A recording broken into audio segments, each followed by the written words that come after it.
চট্টগ্রামের আকবরশাহ এলাকায় ফোম কারখানায় আগুনের বিষয়ে বিস্তারিত জানাতে আমাদের সঙ্গে যুক্ত হচ্ছেন সহকর্মী আকরাম হোসেন। আকরাম, আমাদেরকে জানাবেন যে আগুনের ভয়াবহতা এখন কেমন দেখতে পাচ্ছেন এবং এই মুহূর্তে ফায়ার সার্ভিসের কয়টি ইউনিট কাজ করছে সেখানে? ধন্যবাদ তমা। চট্টগ্রামের আকবরশাহ এলাকায় আপনারা দেখতে পাচ্ছেন এই জায়গাটিতেই কিন্তু একটি ফোম কারখানা ছিল। এই ফোম কারখানায় বিকেল 4টার দিকে আগুনের সূত্রপাত হয়। সাথে সাথে ফায়ার সার্ভিসের 6টি ইউনিট এসে আগুন নিয়ন্ত্রণে কাজ করে। 6টার দিকে, সন্ধ্যা 6টার দিকে ফায়ার সার্ভিসের 6টা ইউনিট আগুন নিয়ন্ত্রণ করে বলে আমাদেরকে জানিয়েছেন ফায়ার সার্ভিসের পক্ষ থেকে।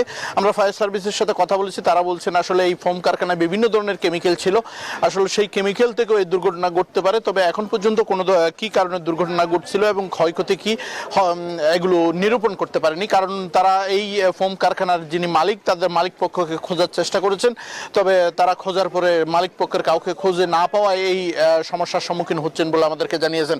একই সাথে এই ফোম কারখানা পরিচালনার জন্য যেই প্রয়োজনীয় আবেদন করা দরকার, প্রয়োজনীয় কাগজপত্র দরকার, অনুমতি দরকার, সেগুলো আছে কিনা তারা সন্দেহ পোষণ করেছেন ফায়ার সার্ভিসের পক্ষ থেকে। অন্যদিকে স্থানীয় পুলিশ প্রশাসন এসে যাতে ক্ষয়ক্ষতি হতাহতের ঘটনা না ঘটে সেই জন্য উৎসুক জনতাকে আশপাশে আসতে দেননি। এবং ফায়ার সার্ভিসের পক্ষ থেকে আশপাশে এখানে কিন্তু আরও অনেক স্থাপনা আছে, সেগুলোতে যাতে আগুন ছড়িয়ে না পড়ে সেই ব্যবস্থা করা হয়েছিল যাতে, এবং সেই ক্ষেত্রে ফায়ার সার্ভিস অনেকটা সফল হয়েছে। আশপাশে কোনো জায়গায় আগুন ছড়িয়ে পড়েনি।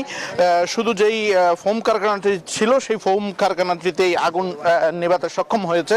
আপনারা দেখতে পাচ্ছেন এখনো পর্যন্ত আগুনে ভস্মীভূত হয়ে যেই ফোম কারখানা, সেই ফোম কারখানাটি আসলে এখন ফায়ার সার্ভিসের আগুন নেভানোর পরে যে অবস্থা, এখানে ফোম কারখানা ফোম তৈরি করতো, সেখানে বেশ কিছু কেমিক্যাল ছিল বলে দাবি করেছে ফায়ার সার্ভিসের পক্ষ থেকে। আপনারা দেখতে পাচ্ছেন কিছু ড্রাম দেখতে পাচ্ছি আমরা, সেই ড্রামের মধ্যে কেমিক্যাল ছিল। সেই কেমিক্যাল গুলো থেকেও আগুনের সূত্রপাত হতে পারে বলছেন ফায়ার সার্ভিসের পক্ষ থেকে।